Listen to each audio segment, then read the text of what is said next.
Minsan po kasi pag nakakakita ka po ng mga tao po na may tatay po kasi minsan nakakaingit din. Minsan nilisip mo na bakit pa naghiwalay sila. Siya si Lalay, may edad na 14 anyos. Malayong namumuhay sa kanyang mga magulang. At dito sila naninirahan kasama ang kanyang mga kapatid. Parang naisip ko po na minsan po na magtrabaho na lang kaysa po mag-aral. Ay grabe, pero mga camera, papakita ko sa kanila na mas maunawaan nyo po. Ayan o, kita nyo? Maliit at may butas-butas na bubong. Dito sila nagsisiksikan ng kanyang mga bunsong kapatid. Kaya ngayong araw ay samahan nyo kami na alamin ang kwento ng buhay ng batang si Lalay. Ngayong araw, dito tayo sa Panganiban.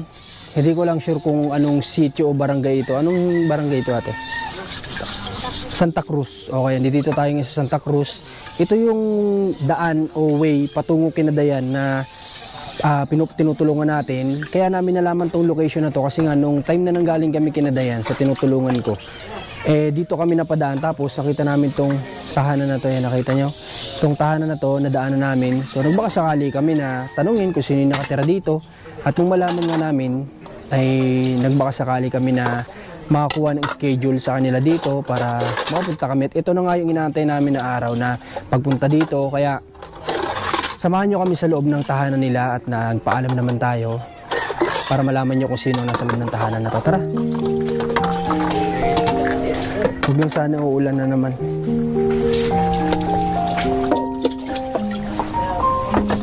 Okay, dito tara. Opo. Ay. Okay lang, pasok kami? Sige po. At dito ngayon nadat na namin si Lalay na naguhugas ng kanilang pinagkainan. Ilang taong ka na, Lay? Ano po, 14 po. 14? Opo. Sa 14 years old, anong year na ba yun? Ano po, dito po kasi sa amin is grade 9 po. Okay, grade 9 ka na. Opo. Dito sa, itong bahay na to, sarili nyo to? Opo, pero hindi po yung lupa. Itong bahay na, kumbaga itong tahanan na to, sino nagpatayo nito? Magulang nyo? Opo, magulang po namin. Pinundar nila to. Pero mga bayan sa nakikita ko sa tahanan nila, medyo, yung parang ano na din, talagang luma na din, di ba? Opo. Na talagang medyo pasira na din. Tapos, kumbaga, yung mga dingding nila talagang, kumusta ang bubong nyo? Ano po, nung nakaraan po is, yung nasira po yung bubong namin and yung nagkaroon po siya ng red rainfall po is, nasira po yung, bubong po na tikal po. Ay, alin dyan banda dito? Yung dito po sa may kusina po, tas dun po sa taas po, natutulungan po namin. Paano kayo? Po, nakikitulog po kami kala lolo po. Dito nga ay tumulo na ang kanyang luha dahil siguro sa bigat ng kanilang pinagdaraanan. Dito sa bahay na to, saan ka natutulog? Sa baba, sa taas? Sa taas po. Sa taas? Opo. Ilang kayo, Lay, magkakapatid, Lay? 7 po kami. 7 kayo? Opo. Ilan nandito sa bahay? Bali po, lang. 5 po. 5? Nasaan yung dalawa? Yung isa pong, yung panganay po is may asawa na po. Tapos po yung kuya ko po ay nagtatrabaho po. Okay. Lay, kasi pagbisita ko dito, wala akong nakitang mama nyo. Tsaka papa mo. Nasaan ang papa mo? Si papa po nasa Laguna po. Tapos si mama po is nasa Batangas. Ang papa mo nag-ano siya sa Laguna? Ba't magkahiwalay? Hiwalay na po yung mama at papa ko po nung, nung 2023 po ata yun. Nung naghiwalay po sila. 2023? Opo. Ang papa mo may pamilya ng bago? Opo, meron. Oh. Sorry, okay. Pero ang mama mo ngayon, nasa Laguna ba? Yung papa mo yung Laguna, tapos yung mama mo ay sa Batangas. May trabaho na siya ngayon dun? Wala pa po, nag-a-apply pa lang po. Pero yung papa mo may kontak ka, wala? Meron po sa FB lang po. Sa FB? Opo. Okay, lapit-lapit nga ako at nahirapan si Rans sa FB lang kayo may communication. Pero kahit paano naman ba nagbibigay ng suporta sa inyo? Opo, kaso po, minsan din po talaga kulang din po kasi ang dami po baga po namin. Oo nga, 5 kasi kayo na nandito. Grabe, sa sitwasyon po kasi ng bahay nila Alay, talagang alam niyo yun, kapag may dadating na kalamidad dito, bagyo, talagang kawawa sila dito. Diba? 5 magkakapatid, tapos ang kuya mo parang may asawa na. Opo. Pang-6 siya. Ano, O pang-5 siya. ano po, pangatlo po. Tapos, Hindi, ibig sabihin ko, yung asawa ng ate mo, yung asawa ng kuya mo, pang-6 siya sa tao na nandito. Di ba 5 kayo nandito? opo. Pang-6 yung asawa ng kuya mo? Opo. Okay. Medyo madami nga pala talaga sila dito. Like, sino nagsusuporta sa pag-aaral mo? Ano, minsan po kasi hindi na po ako nag-iingi ng pera. Yung di na po ako minsan nagbabaon po. Tapos yung lang po kasi, ngayon lang po din yung sa cellphone ko po, pinaayos lang po ng kuya ko. Tapos? Minsan po, nahihirapan po talaga. Kasi sa school kailangan cellphone lagi, di ba? Opo. Hirap din ang pala sitwasyon nito ni Lalay. Hindi tayo nagkamali ng bahay na pinuntahan. Pero Lay, paano yung allowances sa school, yung baon? Minsan po, 2 linggo po hindi ako nagbabaon. Tapos minsan lang po talaga yung binibigyan po ako ng pera kasi walang-wala po talaga. Pero kapag pumasok ka naman sa school, di ba? Paano yun? Pag mag-break time, yung mga kaklase mo kumakain, tas ikaw, paano yun sa'yo? Minsan po, meron po na nagbibigay naman po sa akin. Kasi po, may mga friends din po ako. Wow. So, shoutout sa lahat ng friends nila na tumutulong sa kanya, nabibigay ng, syempre, kapag break time, kailangan din naman kumain nila kasi mahirap mag-aral kapag wala na naman ng sikmura. So, kayo pala ay isa sa tumutulong sa kanya. Thank you sa inyo. Pero, ikaw pang ilang kalay sa magkakapatid? Ako pa yung pang-4 po. Pang-4? So, middle child po. Okay. Ilang kayong babae? 3 lang po. Ikaw yung panganay sa babae? May isa pa? Meron pa po yung pinakapanganay pa po. Tapos yung isang babae, mas bunso sa'yo? Opo. Nabalitaan ko pa na yung kuya mo pala isa din sa nagsasacrifice dito sa inyo? Opo. Kasi po, nagtatrabaho din po siya para po may pakain kami minsan kasi kulang pa po talaga sa amin yung pera po. Mamaya makakausap natin kuya niya. Ilang taon na yung kuya mo? Sa 20. 19? Ganun? 19 po. 19 yung kuya niya. Pero sa murang edad, siya na yung parang tumatayong ama't ina dito sa kanila.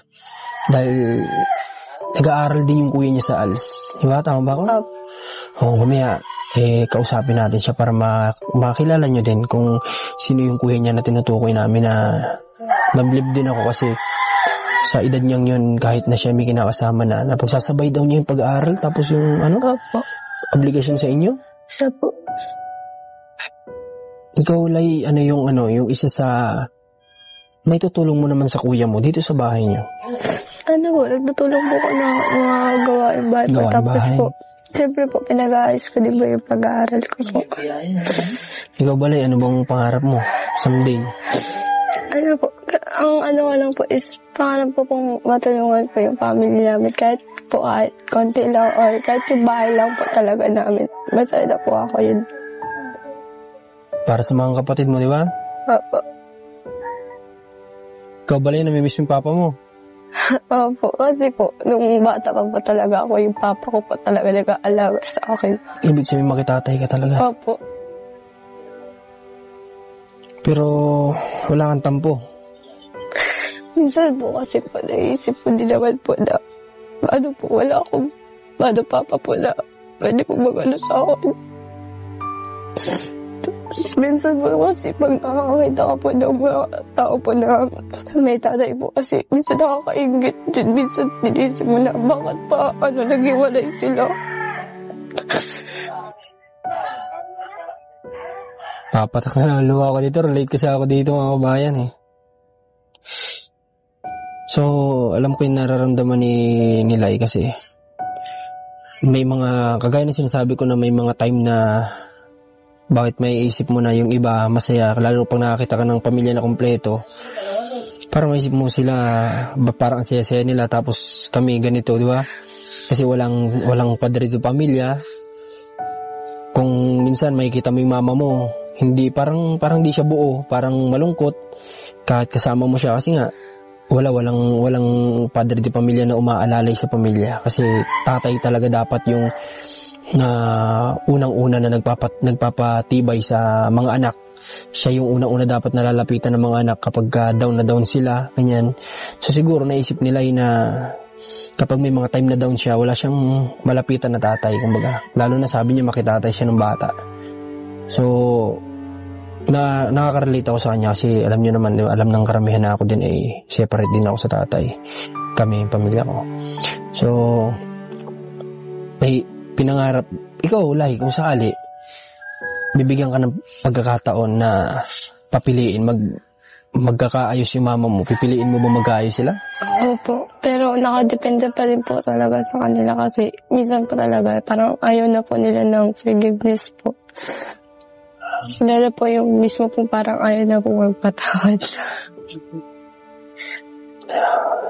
Alam niyo ba naging reason ito? Ba't sila Ano po, nagloko po kasi yung papa ko po. Okay, yung kinakasama niya ngayon, yun na yun? Hindi po yun. Bukod pa yun? Opo. Oh, net. Talagang pares talaga tayo, Lai. Okay. So, ako naman, kahit ganun, pero, kahit, di ba, nasabi mo, may konting tampo ka. Di ba? Pero kahit balik-balik rin kasi natin ng mundo, sila pa rin yung tatay natin. Sila pa rin yung dahilan kung bakit nandito tayo sa mundo na ito. Sila yung reason lahat. Magulang natin yung reason lahat kung bakit tayo nandito. At kung ano yung marating natin sa buhay, sila pa rin yung dahilan kung bakit tayo nakarating doon. Kasi kung di nga dahil sa kanila, wala naman tayo dito. Okay. Pero Lai, kung bibigyan ka ng pagkakataon na makapag-aral ka ng kolehiyo, pipiliin mo bang mag-aral o magtrabaho? Minsan po talaga naisip din po na talaga na magtrabaho na lang po kasi minsan po, parang bigat ka na lang po tapos puro gastos na lang po sa pag-aaral ko. Parang naisip po na minsan po na magtrabaho na lang kaysa po mag-aral. Pero kung bibigyan naman po ng chances, mag-aaral po ako. Nagano kami? Oo nga naman. Kasi siguro si Eli naawa din sa kung sino nagpo-provide dito sa kanila, sa kuya niya, sa mama niya, sa papa niya na kada paano tumutulong din naman.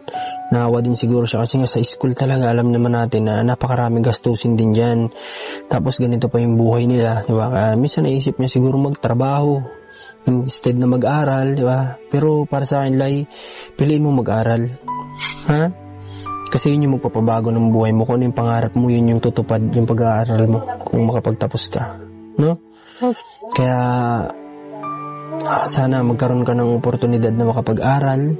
Sa lahat po sana ng mga kababayan natin na may bukal na kalooban o may busilak na puso. Sana po huwag po tayo magdalawang isip din kung gusto nyo. Magpaabot ang donation kina Lai sa family niya.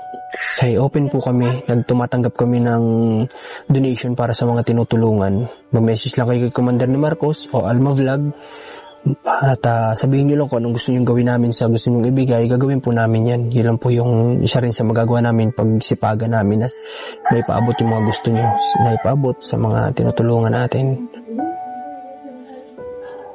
Pero Lai, ikaw hindi ka naman nakakaranas ng bullying sa school? Wala naman? Parang minsan po dati po parang nagsasite lang po pero hindi naman po siya symbol po. Okay.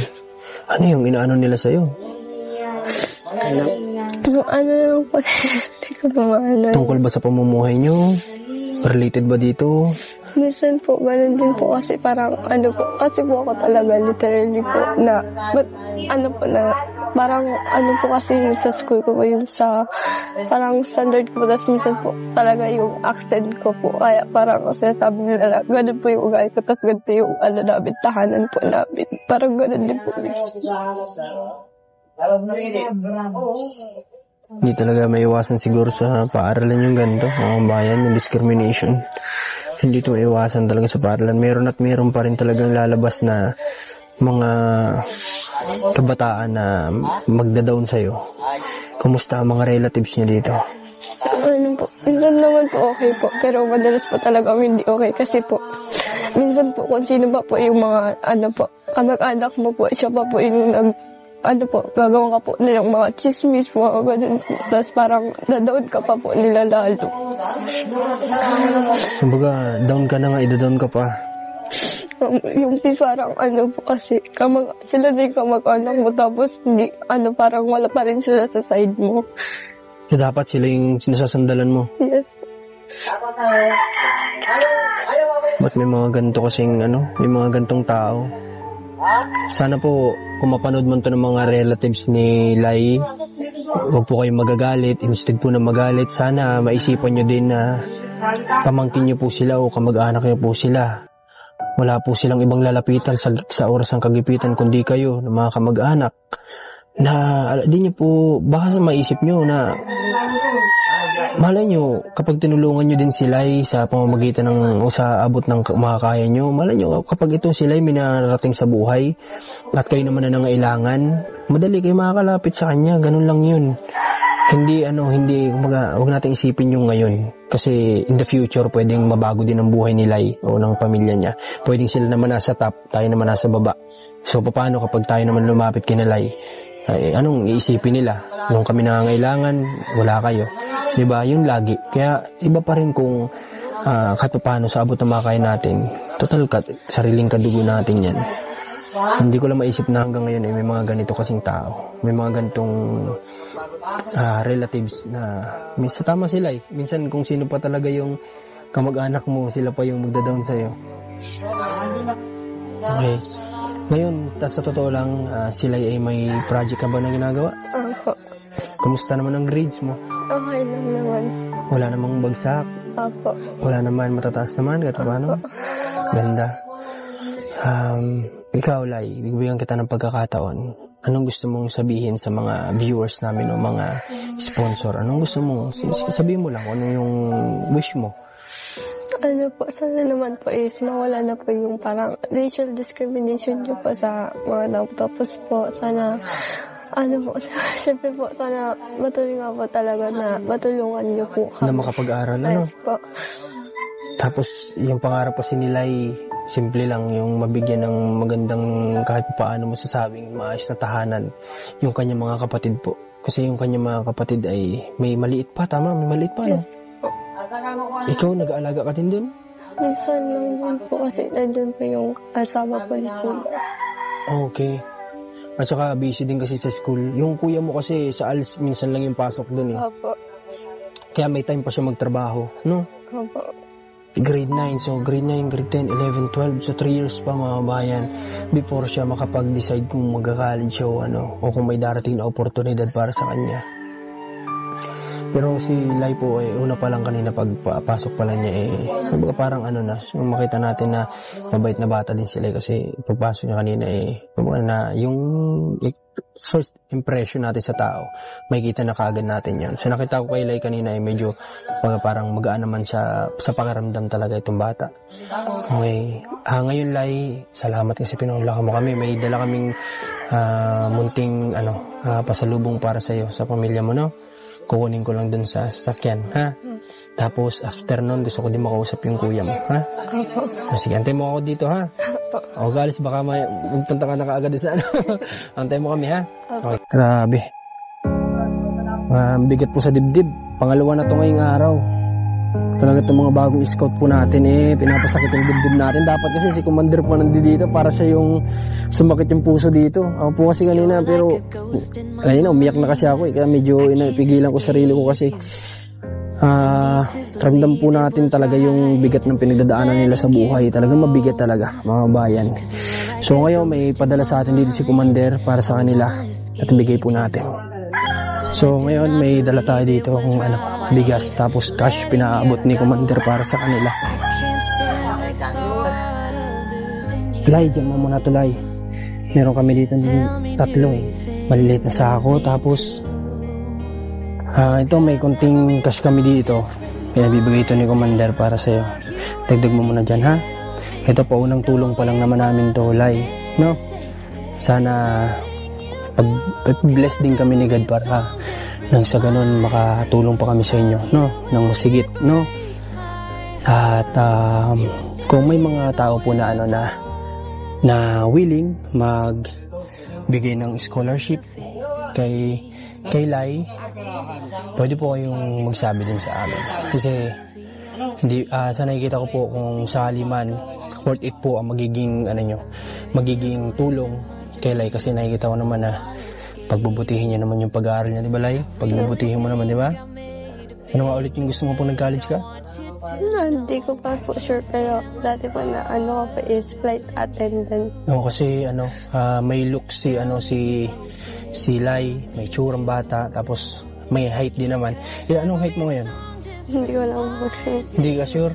Sige nga, tayo ka nga. Tingnan ko nga. Okay. Kasi may alam ko may height limit yun. Pero, pa lang naman siya eh. Ang age niya pa lang ay?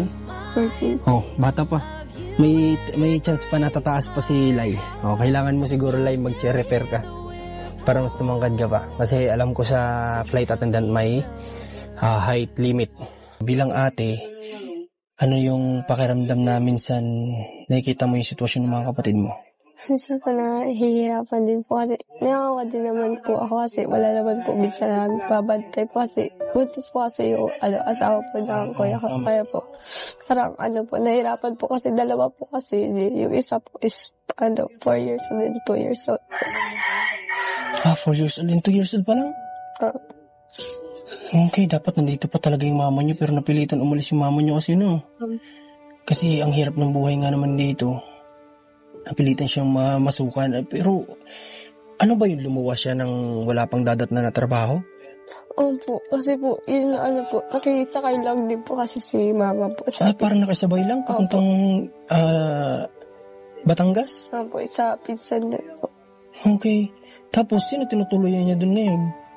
Yung kapatid niya po, si Tito Raymer po. Okay, buti na lang kahit paano may natutuluyan, Tahan na lang, kanayak. Baka mamaya iyak na rin ako, dalawa na tayo. Kasi ibig sabihin yan, kapag umiiyak po yung kausap natin, ibig sabihin may bigat silang pinagdadaanan sa buhay. Diba?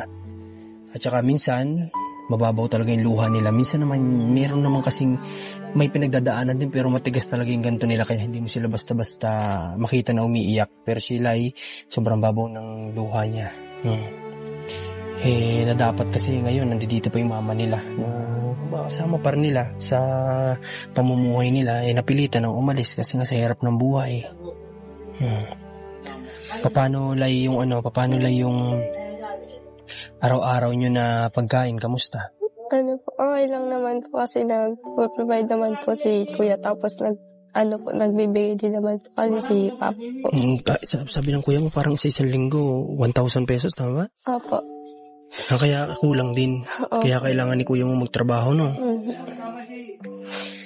Nag-iipon din po kasi sila, kuya, kasi po kakasal din po kasi sila. Gusto nila makasal. Tama yun ang tama.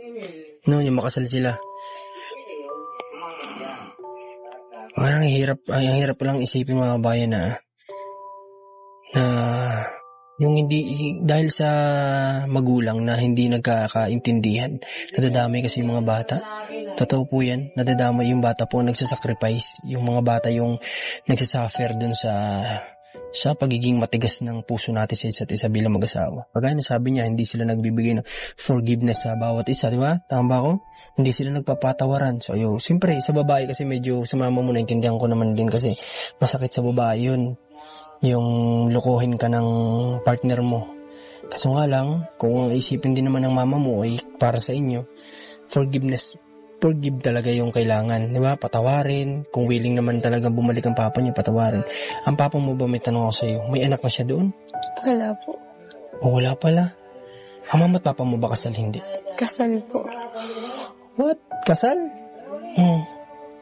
Dapat nasa inyo yung karapatan sa papa mo. Kayo yung mas may karapatan na pamilya sa papa nyo. Ayaw ilaban ng mama mo? Ayaw na rin naman po sila ng mama po. Kasi siyempre po, nasaktan din naman po kasi talaga si Masakit mama. talaga yun sa babae, sa part ng babae, sobrang sakit nun. Lalo na kung mahal na mahal ng mama mo si papa mo. Ano po kasi, 22 years po sila doon. Magkasama pa, tapos naghiwalay. Biglang ganun.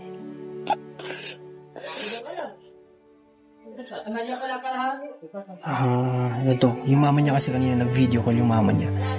So, hindi ko alam na ganito yung nangyari. Sana kahit paano nakausap natin yung mama niya. Pero, may sarili kasing pakiramdam at decision yung mama niya eh. Pero, itong mga bata kasi, kailangan pa sana talaga nila ng tatay at nanay sa ngayon, mga kabayan. Kasi ang hirap ng sitwasyon nila na ganito mag-aaral. Kailangan ng suporta. Kailangan ng every time may project, every time may ganyan. Yung kuya niya, kawawa din kasi may binubuo ng pamilya yun na dapat yung tinatrabaho niya para nasa binubuo niyang pamilya pero nahahati pa yun. Kasi kailangan niya ring pakainin itong mga kapatid niya. Di ba? Kaya kawawa din. Kaya dapat talaga parents ang nandito para sa kanila. Pero wala tayong magawa. That's life. Kumbaga may mga pangyari talagang ganyan. Lai, pwede mo ba kaming itur dito sa bahay niyo? Para maipakita natin sa kanila? Pwede ba? Okay? Baka kami yung sobre mo. Galing yan kay Ate Alma mo. Dito sa bahay nila, bayan, pasok tayo dito. Ito yung nagsisilbi nilang kusina. Dito ko nadatnan sila kanina na naghuhugas. Ito yung lababo. So ito, ano to, Lai, dating kwarto? Opo, dati pong kwarto. Nino? Kami po ng ate ko po. Okay. Sira na, wala na. Mga bayan, malapit mo camera natin. Naging na lang siya. Naging parang tambakan. Kasi may nabanggit sa akin kanina. Bumaba daw dito kahit hindi umuulan? Opo, kasi Dahil po. sa bukal? Opo. Kaya nagpuputik tong loob mga bayan. Kasi siguro napapasok. Pupasok dito? Well, Okay. Kaya pala umaabot dito yung tubig kasi dahil sa bukal. Kala ko kanina, nagjo-joke pa naman ako na hayaan nyo wala namang baha kapag walang ulan. Sasabi nung asawa ng kapatid niya, dito po kahit walang ulan may baha kasi dahil nga daw sa bukal. So hindi na naasikaso, naging siguro napagod na rin sila sa kakaayos, sa babaha din naman. Ganyan na lang. Tapos pasok tayo dito sa loob nila, Lai. Ako na ka, Lai. Makakagatin ako ng aso. Tapos aling taas yung tinutulugan nyo dito? ay, basta. Ito? Saan ang daan? Ito? Okay. Pwede ko silipin? Opo. Sige. Hindi ako malaglag dito. Nakapako to? Opo. Okay. Ang bigat. Okay. Ay, grabe. Pero mga camera, papakita ko sa kanila. Para mas maunawaan nyo po. Ayan o. Kita nyo? Ito yung tinutulugan ni Lai. Sino kasama mo dito, Lai? Yung kapatid ko po, ito po, tapos yung dalawa pong bata po. Okay. Kita nyo? Ayan, ito yung tinutulugan nila. Sira-sira yung bubong, may mga singit lang ng plastic. Tapos may munting electric fan naman na ginagamit. So ayan, ito yung sisilbi nilang tulugan magkapatid. Tapos ang ilalim niya, ayan, sira-sira. Kita nyo? Sira-sira na. Kasi nga, alam nyo kung anong dahilan kung bakit yan ganyan. Wala kasing tatay na dapat siya yung nag-aayos nito. Tama ba ako? Mali. Di ba?